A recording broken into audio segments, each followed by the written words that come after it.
You want to listen to a podcast? By who?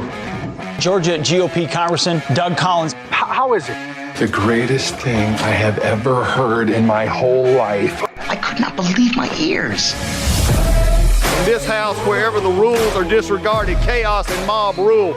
It has been said today, where is bravery? I'll tell you where bravery is found and courage is found. It's found in this minority who has lived through the last year of nothing but rules being broken, people being put down, questions not being answered. And this majority say, be damned with anything else. We're going to impeach and do whatever we want to do. Why? Because we won an election. I guarantee you, one day you'll be back in the minority and it ain't gonna be that fun. Hey everybody, it's Doug. Welcome back to the podcast. Glad you're here. We're going to start off this week. I had some other things going, but I wanted to get you an update on what's going on in Washington, D.C. This week because it's going to dominate all the news. And after the break, I'm going to break down in probably nerd form as best I can what actually is probably going to happen this week, where we're at this week, and what we can actually expect. And for conservatives, what does it mean? I know there's a lot of frustration out there. Look, I was in Washington last week. I talked to members. I talked to folks who were saying, we got to fight. We got to do this. I get all that. But here's the deal. I'm still concerned that we're not figuring out what are the 3 or 4 things that we can get that are non-negotiables. And it seems like we're always negotiating from our final offer. Folks, you don't ever go to the car dealer and say, I've got $20,000 to spend, sell me a car. I'll guarantee you that the car dealer will sell you a $20,000 car and even maybe make it $20,500 and say, it's just $500 more. You never start at your final offer. Okay? So this is a concern that I'm having, and it's also very much of a concern in the sense that you have people who are now bringing a lot of this up that we've known this since January. So after the break, get your notepads out. We're going to talk about the appropriations process, the budget deal, and why I think we'll probably end up in at least a couple of days of shutdown. Hey, folks, when you look out and you see the country and just the disarray it is, you see the Biden administration, you see the wholesale prices have just went through the roof again. Inflation is tearing us up. If you have your finances all impinged in just a few areas, if you're just in stocks and bonds and you're not diversified, I got some news for you. You need a navigator. You need somebody to help you get to where you need to go with those finances. And I can't think of anybody better to do that than my friends at Legacy Precious Metals. You need precious metals in that portfolio. You need gold and silver. And Legacy Precious Metals, the folks there, they're the navigators. They know how to deal with tough times. They know and how to look ahead and take your personal situation and make it something that can be workable for you in the long term, because that's at the end of the day, that's the one you're most concerned about. You need to make sure that your personal finances and your retirement are secure. You need folks like Legacy Precious Metals helping you in that. They will take the time to learn you. They'll learn your finance. They'll learn where your investment goals are, and they'll help you get there. And metals and gold right now, in this kind of crazy inflation, in this kind of crazy economy with the Biden's economy, is just, you need that help. And Legacy Precious Metals is the one to do that. So give Legacy Precious Metals a call, 866-528-1903, 866-528-1903, or you can always visit them online at legacypminvestments.com, and you can download their free investor's guide. Legacy Precious Metals, they're the ones you need. They're the navigators to help you through these turbulent times. Hey everybody, it's MyPillow's 20th year anniversary, and over 80 million MyPillows have been sold. Mike Lindell and MyPillow wants to thank each of you and every one of you for giving you the lowest price in history on their MyPillows. You will receive a queen-size MyPillow for $19.98. Regular price is $69.98, and just $10 more for a king size. You will receive deep discounts on all MyPillow products, such as bed sheets, mattress toppers, pet beds, mattresses, my slippers, and so much more. This is a time to try out something other than the amazing products that you've had your eye on. Go to mypillow.com, click on the radio podcast square, and use the promo Collins, Collins, to receive this amazing offer on the queen size MyPillow for $19.98, or call 800-986-3994. This offer comes with a 10-year warranty and 60-day money-back guarantee. It's time to start getting the quality sleep you deserve. You know how I know that? Because I sleep on a MyPillow every night. Go to mypillow.com and use promo code Collins, Collins, or call 800-986-3994 today. I made the statement before the break. I said that we're probably going to end up in a couple of days of shutdown. And I do believe that. Now, it could go longer. Let me just state up front.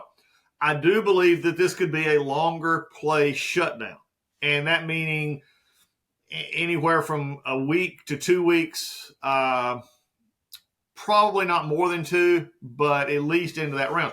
Why do I say that? Because the reality is much of what has been put on the table here is just not doable. As I said earlier, too many times conservatives get into this point, and I agree with them completely because I had the same feelings when I was there. It's too much we try to negotiate with ourselves against a false or against a straw man that we throw up there. Let me give you the example. And I'm breaking this down, and I want to go slowly for you because this is an important one, because too many people get this confused. They hear what a member will say. They hear what a commentator will say. I've got no dog in this fight, except I want to see conservative principles move forward. So I'm just going to give it to you as the way it lays out right now. I am all in favor. Let's get this up front. I am all in favor for conservatives to do everything they can to cut spending. Also, I'd be very much happy if the conservatives would actually go after mandatory spending. Whole different episode. But, which is, by the way, accounts for almost 85% of what you spend in your tax dollars. So, again, does it need to be addressed? Yes. For all of you out there that say Social Security, Medicare, and Medicaid, it's just completely off the table. I'm sorry. That's not a realistic formula for success in a financial environment. I understand the politics of it. Don't get me wrong. But there's a way to do it and not affect the people who currently get it or the people who are about to get it. Please hear me on that. But, again, politically it's easy. It's politically easy to just say mandatory spending is off the table. And I don't care what office you're in. I would debate this from any level, because if you don't get to a point of touching this, you have zero, and I repeat, zero hope of ever getting the budget in a manageable position. Again, that's all I can say. Okay, so let's just leave that on the table where it's at. But I do believe we've got to start this. So I'm all in with the conservatives who are fighting to get a better deal. I'm all in. My concern is that they're putting their first and last offers on the table at the same time. Reason being, they have done it so late. Let's back up for a history lesson here. If I had the history machine or the Back to the Future time machine, we'd do the little and get us back. History lesson here. Appropriations bills, typically in a fantasy world in which Congress acted and was able to function normally, by about March every year, the Budget Committee would put forth a budget. The budget is simply an aspirational document, a framework on how we want to spend money, and says, here's how much money we believe that the budget should spend, and it gives the numbers of domestic spending, defense spending, and this formula, so that the Appropriations Committee will say, okay, we'll spend up to this agreement. That becomes the agreement that the House Appropriations Committee, the Senate Appropriations Committee would actually work off of these numbers. So in essence, if we're going to spend $800 billion on defense, that would be in the budget. If we're going to spend $800 billion on non-defense discretionary spending, we do that. Now, that's in a real world, okay? That you get that passed, and then it's binding on the House as they go into the appropriations process in April, May, June. When there are 12 appropriations bills.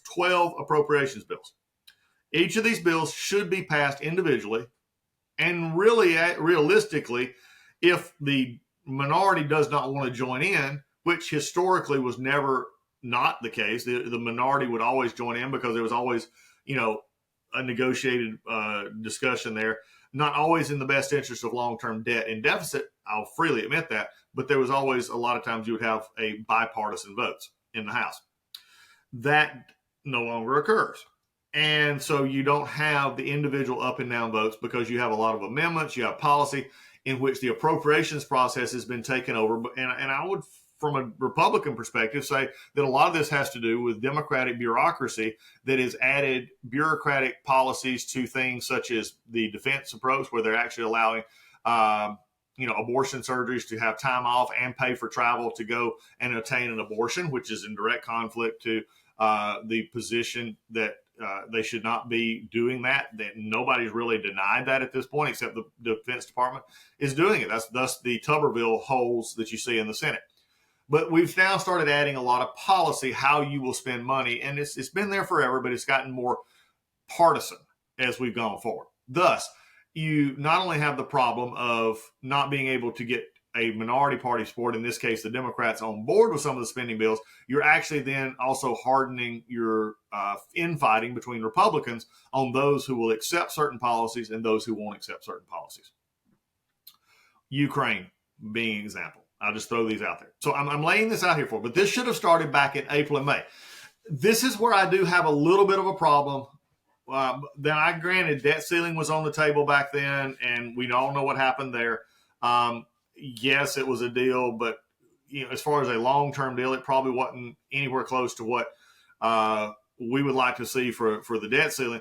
And at the same point, the speaker and Republicans and Democrats, and again, unfortunately, it was more, I think, Democrats than Republicans actually voted for that bill. It set the spending numbers for the appropriations process. So that should have then been easy, okay, in a sense of, okay, the numbers are now here.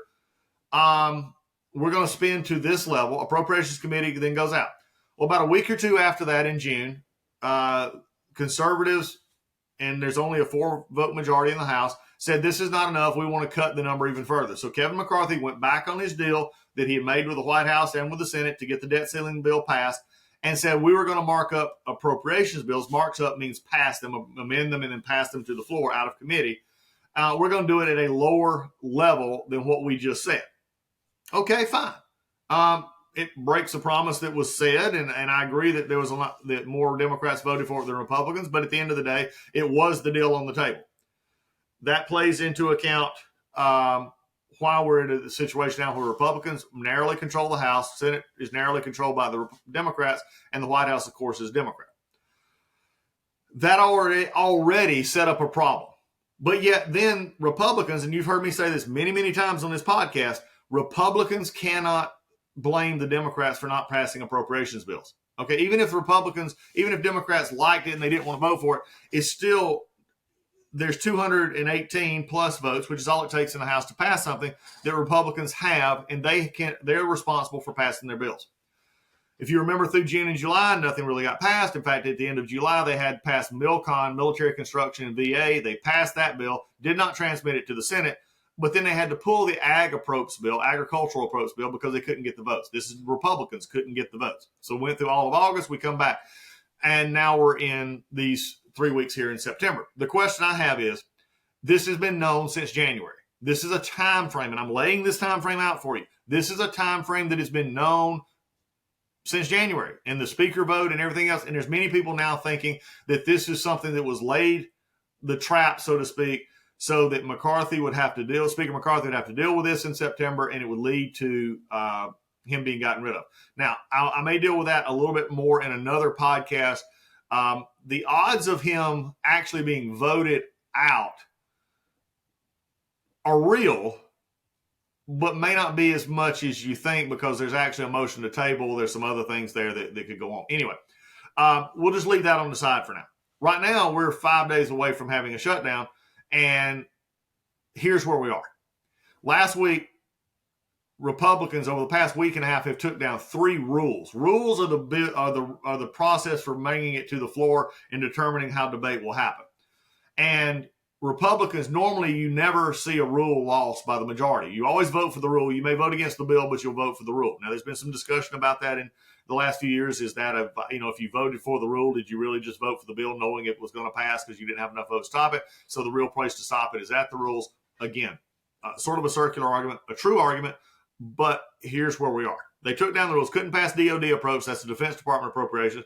Couldn't bring the rules to the floor to get a CR done. So now they've tried a new plan in which they're going to bring up the individual bills. They're going to try to pass them this week. Now, remember what I said earlier when we talked about the debt ceiling, is that they're now to numbers that the Senate doesn't agree to. And the Senate has passed the same bills at a higher spending number.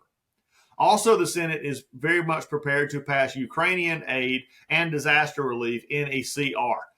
Some of the conservatives do not want to pass a CR and will not vote for a CR no matter what, which puts McCarthy in a very untenable situation, not only with his own conference, but then going to the Senate where you have over 30, probably 40, possibly senators, Republican senators who will vote with, if push came to shove, would vote for a continuing resolution with Ukrainian aid and with the disaster bill part of it at the higher numbers. Here's where it gets interesting, and I want you to pay attention here. The pathway in the House is tenuous at best. And we already know that one has already come out against the rule on the package that they're wanting to spend starting tomorrow on Tuesday. Marjorie Taylor Greene has already said, no, we're not doing it. And even Kevin McCarthy, they first took out Ukrainian money out of DOD. Now they're putting it back in, I believe, in state and overseas operations.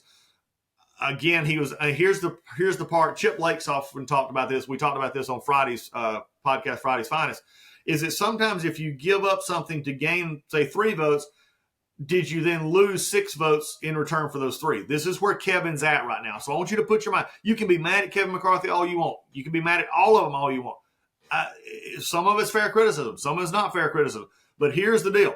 For everything Kevin gives up to the ones who have voted no, he runs the very strong risk of losing some who had voted yes, who will now vote no, who are not of the same opinion of the conservatives. That puts that 4-vote majority at a very tenuous position. And also they've had some members out. And Frank Lucas is supposed to be back this week, but also I think a couple others are supposed to be back that have been out that may vote no. So you're in a position. If Kevin McCarthy cannot get a vote on the spending bills, and even if he did, let me just foot stomp this for a second. Even if he had passed out the 4 individual bills that he has brought up for the appropriation process, HHS, DOD, HUD, these bills right here. Even if he got those passed, they do not stop the shutdown because they're not going to be taken up in the Senate in time, and they don't solve that problem anyway. So at the end of the day, a CR of some kind has to be passed if you're going to not shut the government down. This is not being said by much on social media and also in mainstream media. The only way you solve a Saturday night deadline is to pass all the appropriation bills, or at least half of the appropriation bill, and let the other half of the government shut down. That's a possibility in which you pass, say, 6 of the appropriations bills in a CR, and you just let the rest of the government go on shutdown for a while. That's a possibility as well. Unlikely possibility, but it could. Now, if he can't do that, then you have building in the Senate right now, which is interesting. The Senate took the piece of legislation from the FAA authorization, which amended the omnibus bill from last year, and they're making it into a CR. It could come back to the House as early as probably Friday, probably as late as Saturday. Remember, government shutdown happened Saturday night. And it will jam the House because there will be a legitimate CR on the floor, which 20 to 30 Republicans in the Senate have voted for, more than likely. And you have at least probably 50 or 60 Republicans, House members, who would vote for it, along with all the Democrats, which would put you at about a 300-vote margin. In other words, the CR would pass if brought to the floor, if they could get it to the floor. That puts McCarthy in a real bad spot. If he goes along with it, then the conservatives will say he sold out. He'll then be facing internal. Whether he will be removed from a position by motion to vacate the chair or not becomes sort of irrelevant. Inside the caucus, it will be harder and harder to govern, even outside the appropriations bills. So come later this week, there's going to be a real test. That's why I'm saying there's at least a minimum of a shutdown over the weekend until they figure out what they can do with spending bills. Now, there's one other thing that many of you have been hearing probably out there, and it's called a discharge position. And that some of the moderate Republicans are wanting to sign on with Democrats to discharge a budget bill or a CR. Now, that takes more than it becomes ripe, I think, 10 days after it is put forth. So this is a guaranteed shutdown, but it does open the government back up. Now, if that happens, you got a minority of Republicans and a vast majority of all Democrats voting to put this out and then send it to the Senate to get voted on. This is sort of the doomsday scenario I believe, for McCarthy, because at this point he's lost complete control of the floor, and a Democrat CR is actually going to be voted on the House floor. He will do everything in his power to not let this happen. Can it be tabled? No. A discharge position typically comes to the floor. It's an up or down vote. So it's not like the motion to vacate the chair, which we've talked about with McCarthy's facing from others, can be tabled or sent to a committee. Again, a lot more different choices there. What I wanted to just get through your head today is there's no easy choices. And here was the part that I'm going to go back to. Let's just say that last week they did pass the CR, which I think border security is a huge issue. I think HHS budget, the Department of Homeland Security budget, is a definite issue. Is it something that puts Democrats in a relatively bad spot? Yes, but they've shown no interest in moving anything so far. So my question would be, is, okay, if you did pass that CR, which I'm glad you're there, but why didn't we do this why didn't we shut the House down in June and start this then and pass it over to the Senate and let it sit there? because it's going to come back with something. So my question would be, and this is for all of you out there, and for anybody who doesn't have a voting card, let me just be real, and I'm one of those. Anybody that doesn't have a voting card on TV, podcast, or anything else, remember, we got no skin in the game. So if you could be on Fox News, MSNBC, you could be the biggest person in the world on social medias, but you don't have a vote, you don't pay a consequence for your vote one way or the other, and you don't pay a price if it goes good or bad. These members have to send something over and say, what is the reason if it comes back differently, will I vote for it? Okay, and if you're sending over your best and final offer, knowing that if they change it, you're not going to vote for it, then the House is no better off, frankly, than where they were to start with. Does it show you're fighting? Yay, you're fighting. But yet, what is your plan for next? Now, I know you don't want to give it away, and if you have that, and I know that Chip Roy, who I like a lot, they're fighting, and I'm glad to see that. But what do you tell the American people after the Senate then strips some of that? Just say, well, see, they don't care about border security. Well, heck, they hadn't scared about border security in years. What news is that? The mainstream media is not going to report it. Social media can go all nuts at once, and Fox News and Newsmax and everybody else can talk about it all at once, but the positions haven't changed. So the question is, what will you accept? I know you don't want to talk about that if you're a member of Congress. I get it. But for many people out here who are buying the line that the Senate will cave into your demands, frankly, is a hope. It's not a plan. And I get that. And I want you to fight. But my question also goes back to, as I had discussed with a former member, cabinet member in a previous administration, is what are you gaining? What are you willing to accept? And that becomes the problem. And right now you've got plenty of members in the House who don't view a shutdown as problematic. Look, I don't here's the interesting thing. For those of you who think it also saves money, I guarantee you right here, a promise on September the 25th, 2023 on a Monday morning, if they open back up the government, there will be a provision in there that says it will be back pay for anybody who didn't get paid during the shutdown. So you're not going to gain money. Don't think you're going to save money. Now, for all the contractors and everybody else who, are dealing in and around the government, they may not get paid because they wasn't working or they accelerate. But at the end of the day, the members, the government, all will get fully funded. Now, they may have to work a few days with, quote, out being paid, but they will get paid. That's just a fact in this. So I wanted to lay this out here. I didn't want it to be in depth. I wasn't going to get into the nuances, but I wanted to go nerdy enough to say, hey, this is the problem. So takeaways from this is we've got a long week ahead of us. Don't buy the hype that the House can just unilaterally force their will on the Senate, because they have the president backing them up in the Senate, and they also have Republicans backing them up in the Senate. Ukrainian aid will become a huge issue, I think, later this week, along with disaster relief. These are things to watch for. But let's get together and say next year in April and May, let's start calling for shutting down of regular business until appropriations bills hit the floor. Think about the difference in right now, that if they could have found 218 votes in the House to pass all 12 appropriations bills that are now sitting in the Senate, and now have them sitting in the Senate, and say, we'll negotiate on the bills in regular order instead of you trying to jam us with a CR. Still, it's still a hard lift, but I think it would have put them in a much better position than where we are. And look, before you text me and say, well, Doug, y'all didn't do that. Look, I get it. I tried. I mean, many of us were back internally saying, why are we doing this? Why is it taking so long? Why are we not getting appropriate? But remember, if the majority cannot pass it on their own, these bills do not move. Bottom line, end of story. Thanks for asking.